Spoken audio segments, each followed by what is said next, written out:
우리 한번 좌우에 계십니다. 앞뒤로 한번 서로 인사 나누도록 하겠습니다. 제 옆자리에 앉아주셔서 감사합니다. 제 옆자리에 앉아주셔서 감사합니다. 우리가 한번 서로도 고백할까요? 하나님이 당신을 사랑하십니다. 하나님이 당신을 사랑하십니다. 네, 기도하겠습니다. 살아계신 하나님 아버지 감사합니다. 한 해를 돌아보니 내 힘과 능력으로 살아왔던 것 같은데 아니었습니다.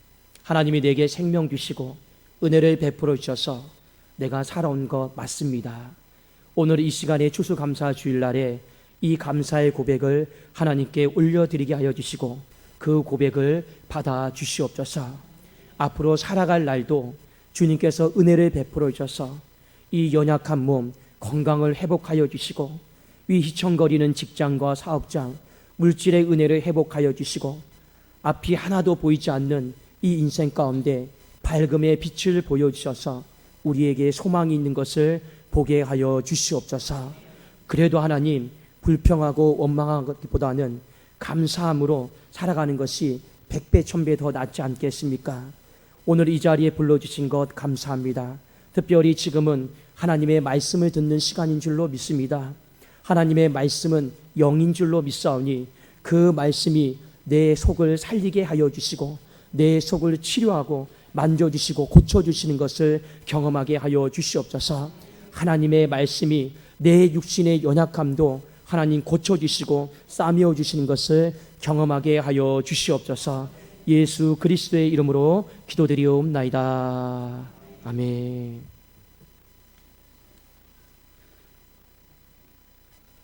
자, 이 세상에는 수많은 종교들이 있죠. 기독교도 있고 불교도 있고 천주교도 있고 수많은 종교들이 있습니다. 그런데 기독교와 다른 종교들이 한 가지 다른 점이 있어요. 그 다른 점 중에 하나가 무엇이냐면 많은 종교들은요, 인간이 신을 찾아가는 겁니다. 인간이 신을 만나기 위해서 애를 써야 돼요. 근데 기독교는 정반대입니다. 신이 인간에게 먼저 찾아오셨어요. 그리고 신이 인간에게 먼저 손을 내밀어 주신 종교가 바로 기독교입니다. 여러분, 오늘날 우리가 어렵고 힘든 일이 있을 때 높은 사람들 만나면 도움을 받을 수 있잖아요. 그런데 어지간해서는요, 높은 사람들이요, 잘 안 만나줘요. 만나려면요, 많은 돈이 필요하죠. 만나려면요, 어느 정도 경제적인 기반이 갖춰져야지 만나줄까 말까, 그런 세상입니다. 높은 사람 하나 만나기요 진짜 어려워요. 그런데 이 세상에서 가장 높으신 분이 누구냐? 살아계신 하나님인데 그분은 우리가 만나달라고 때를 쓰고 애를 쓰지 않아도 그분이 먼저 우리를 만나기를 원하고 있고 우리를 향해서 손을 내밀어 주십니다. 시편 말씀에 보면 이런 말씀이 있어요.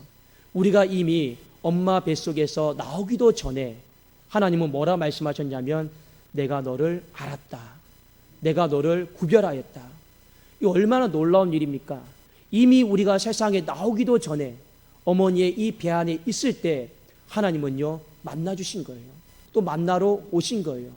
제가 왜 여러분들에게 이 말씀을 드리느냐? 그만큼 하나님은요 만나기가 쉽다라고 하는 것을요 여러분들에게 말씀을 드리는 겁니다. 자, 오늘 성경 말씀에 보면 하나님께서 아브라함의 가정에 찾아가셨어요. 그런데 이 가정에 찾아가신 이유가 있습니다. 그 이유가 뭐냐면, 자, 전반적으로 이 아브라함의 나이가 지금 99세예요. 그의 아내 사라의 나이가 90세입니다. 이 가정은 물질도 풍요롭고 하인들도 많이 있고, 그런데 가장 결정적인 한 가지가 없습니다. 무엇이 없냐면 이 가정 안에 자녀가 없어요. 여러분, 두 부부가 서로 사랑을 해서 행복하게 사는 것도요, 다 살아보신 분들 아시겠지만 한때잖아요. 그리고 어느 순간이 지나면 자녀 키우는 맛에 살아가는 거 아니겠습니까? 또 어느 순간이 지나면 자녀들이 부모 섬기는 맛에, 찾아오는 맛에 살아가는 것 아니겠습니까? 그런데 인생이 100세가 되어가고 있어요. 자녀가 없어요. 매일같이 아브라함은 사라를 바라보면서 그저 이름 부르지만 소망이 없어요. 아내 사라도 남편의 이름을 부르지만 소망이 없어요. 여기서 우리의 인생은 끝인가 보다. 이 절망이 이 가정 안에 많이 있는 거라요. 근데 하나님은요, 오늘 이 가정 가운데 찾아오신 겁니다. 찾아오셔가지고 뭐라고 말씀을 하셨어요. 그 말씀이 바로 창세기 18장 10절에 있는 말씀입니다. 제가 한번 읽어드릴게요. 그가 이르시되 내년 이맘때 내가 반드시 내게로 돌아오리니 내 아내 사라에게 아들이 있으리라 하시니 사라가 그 뒤 장막문에서 들었더라. 하나님이 지금 아브라함의 인생 99세 가운데도 찾아오셨어요. 그리고 내년에 100세가 될 때에도 나는 또 너희 가정에 찾아오겠다. 하나님은 이렇게 말씀하셨습니다. 근데 오늘 성경에 보니까 내년 이맘때, 이 말이 어떤 뜻이냐면 내년 봄에 모든 만물이 새싹을 피워낼 때, 그런 의미예요. 여러분, 이게 어떤 의미입니까? 자연 만물들이 새싹을 피고 팔팔 올라오고 있어요. 그런데 우리의 가정에는 새싹이 피지 않아요. 웃을 일이 없어요. 소망이 없어요. 그러면 그 자연 만물이 새싹이 피는 것이요, 내게는요 아픔이 될 수가 있습니다. 모든 사람은 다 행복한데 나만 행복하지 않잖아요. 이 아브라함과 사레가 해마다 자연을 겪었단 말이에요. 자연 만물을 보니까 새싹이 돋아나요. 근데 우리 가정에는 새싹이 안 보여요. 웃을 일이 없어요. 그러니까 얼마나 마음에 근심이 되고 염려가 되겠습니까? 근데 하나님이 오늘 찾아오셔서 하신 말씀이 무엇이냐? 내년 이맘때 모든 새싹들이 다시금 돋아날 때 다시 찾아오겠다. 그리고 너희 가정에 아들이 있을 것이다. 자녀가 있을 것이다. 하나님은요 말씀해 주신 것입니다. 하나님이 오늘 이 가정 가운데 찾아오신 이유가 무엇입니까? 절망 가운데 사로잡힌 그 인생 가운데 소망을 불어주시려고 하나님이 찾아오신 줄로 믿습니다. 그래서 우리의 인생 가운데 하나님을 만나는 건요 너무 중요한 일이에요. 하나님이 내 인생 가운데 찾아오는 것은요 우리가 그 어떤 것보다 사모해야 될 만남인 줄로 믿습니다. 왜냐? 주님이 찾아오시면 절망의 안개가 걷어지고 주님이 찾아오시면 내 인생의 가정에 소망의 바람이 불어 넣어지기 때문에 그렇습니다. 성경에 보면요 예수님께서 이 땅 가운데 오셔가지고 많은 가정들을 방문하셨습니다. 여러분, 예수님께서 가정을 방문하신 건요 어떤 돈을 얻고자, 명예를 얻고자, 어떤 탐욕을 얻고자 가정을 방문하시지 않으셨습니다. 예수님께서 모든 가정들을 진짜 열심히 찾아다니셨어요. 왜 찾아다니신지 아십니까? 절망 있는 가정은 주님이 다 찾아다니신 거예요. 그리고 그 가정 안에 있는 어둠과 절망을요 다 몰아내어 주시고 소망으로 바꾸어 주셨습니다. 성경을 한번 보십시오. 주님이 찾아가신 그곳은요 처음에 들어갔을 때는 절망이었지만 주님이 나오셨을 때는요 다 소망으로 바뀐 거예요. 그래서 예수님을 만난 사람, 예수님이 찾아낸 사람은요 항상 그 입가에 웃음이 떠나지가 않은 거예요. 행복한 거예요. 왜 행복합니까? 주님이 찾아오셔서 절망을 소망으로 바꾸어 주셨기 때문에 그렇습니다. 성경에 보면 한 가부가 있었어요. 이 한 가부가 사랑하는 아들 독자가 있었습니다. 근데 이건 어쩐 일인가요? 이 독자가요 어머니보다 먼저 죽었습니다. 그러니까 이 어머니가 대성통곡을 하는 거예요. 더 이상 이제 살아갈 이유가 없는 거예요. 남편도 일찍 잃어버렸는데 하나밖에 없는 이 아들도 잃어버린 거예요. 그 어미가 살아갈 이유가 있겠습니까? 없겠습니까? 없어요. 그래서 그 마을에 있는 모든 사람들이요 같이 그 죽음의 장례 행렬에 가면서 어떻게 위로를 해야 될지를 모르는 거예요. 그래서 어떻게 위로를 해야 될지 몰라요. 한없이 울고만 있는 거예요. 그때 예수님께서 나인이다라고 하는 이 성 가운데 찾아오셨습니다. 찾아오셔서 하신 첫 번째 말씀이 무엇이냐? 딸아, 울지 마라. 이 한 말씀을 하셨어요. 그리고 그 죽은 아이의 간에 손을 대시면서 내가 내게 명하노니 일어나라 하시면서 그 아이를 이 예수님께서 어머니에게 안겨주신 거예요. 여러분, 요즘 현대인들이 외로움을 가장 힘들어하잖아요. 성경에 보면 외로움을 그렇게 힘들어했던 한 사람이 있었어요. 누군지 아십니까? 삭개오예요. 아무도 자신과 대화를 나눠주지 않아요. 권력은 있고 힘은 있지만 진심으로 대화를 나눠주지 않아요. 그 인생 가운데 마음에 공허함이 찾아오고 허전함이 찾아오고 쓸쓸함이 찾아왔어요. 돈이 있으면 뭐합니까? 명예가 있으면 뭐합니까? 권력이 있으면 뭐합니까? 사람들이요, 비만 맞추지 진정으로 대화하고 진정으로 만나주는 사람이 아무도 없는 거라요. 그런데 예수님이요, 삭개오에게 찾아가셨습니다. 근데 성경에 보면요, 삭개오가 키가 작아요. 작으니까 예수님이 보이지가 않아요. 많은 사람들 앞에서. 어떻게 하느냐? 돌 무화과 나무로 엉금엉금 올라갑니다. 거기 위에 서서요, 예수님 어떤 분인가 봐요. 근데 예수님이 지나가다가 삭개오가 그 나무 위에 있는 것을 아시고 그 나무 아래서 예수님이 멈춰서 삭개오에게 말씀하신 거예요. 삭개오냐, 그 나무에서 내려와라. 내가 너희 집에 가고 싶다. 찾아오셨잖아요. 삭개오가 주님이 찾아오심으로 말미암아 그 마음의 외로움이 다 없어졌습니다. 그 마음의 공허함이 다 없어진 거예요. 그리고 나서 그의 인생이 너무 기뻐가지고 예수님 말씀만 하세요. 제가 평생 동안 모은 재물요 다 나눠줄게요. 다 제가 가난한 사람들에게 구제할게요. 예수님을 만나서 절망 가운데 있는 사람들, 그 예수님을 만남으로 말미암아 소망으로 바뀌잖아요. 웃는 얼굴로 바뀌잖아요. 우리 한번 좌우에 계십니다. 한번 서로 웃어봅시다.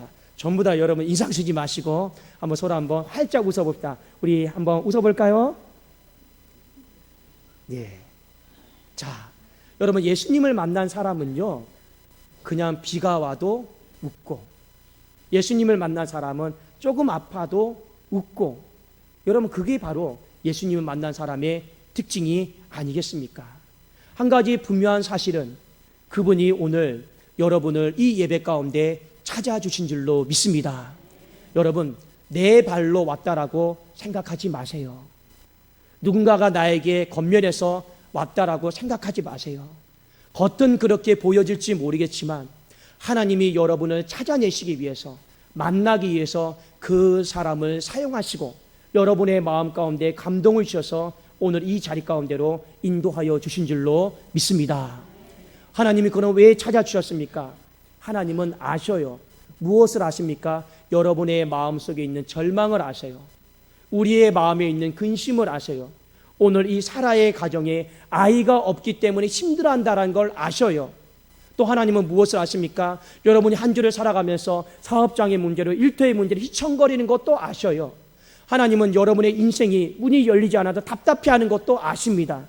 여러분이 건강으로 인해서 어려워하고 힘들어하는 것도 하나님은 아셔요. 아시기 때문에 어떻게든지 만나고 찾아내셔서 여러분 안에 있는 그 절망을 몰아내어 주시고 소망의 바람을 오늘 이 예배 가운데 불어넣어 주실로 믿습니다.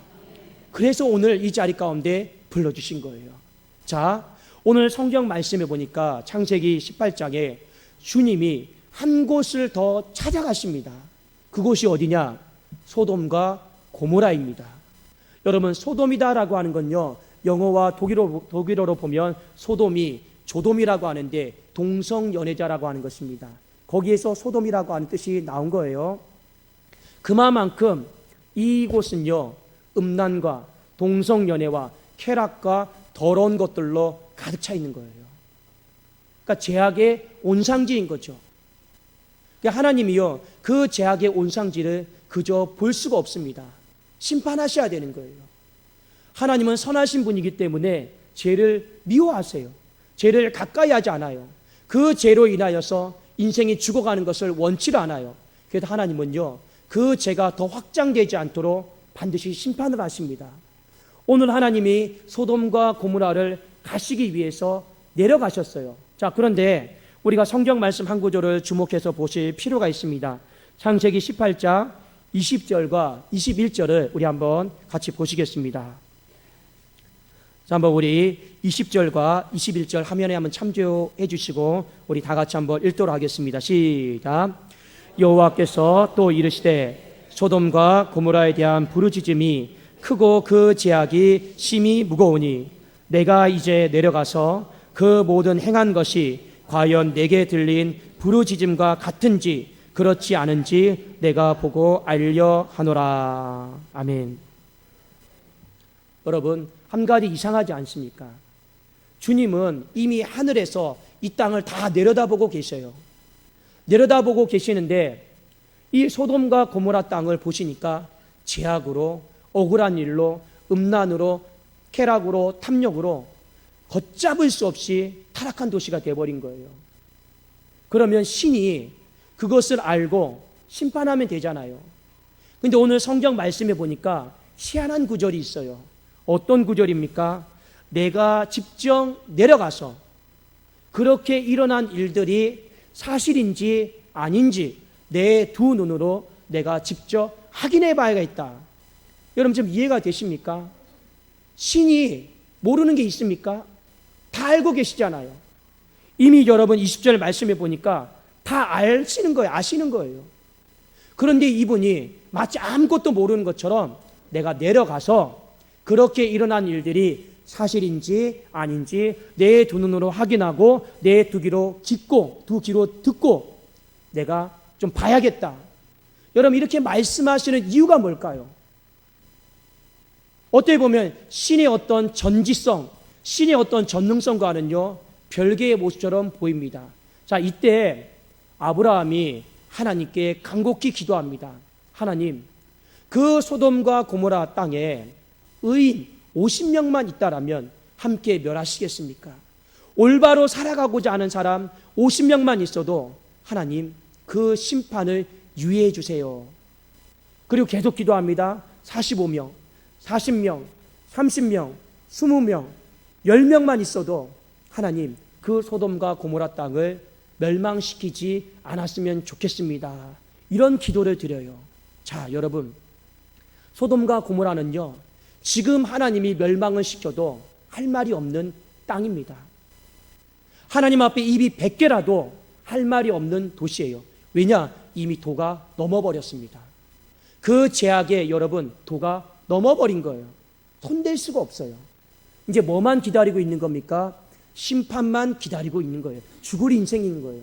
살릴 수 없는 인생이에요. 그런데 하나님은요 소돔과 고모라 땅을 내려가십니다. 찾아 나섭니다. 자, 왜 찾아 나설까요? 이유는 딱 한 가지입니다. 바로 의인 10명을 찾아 나서는 거예요.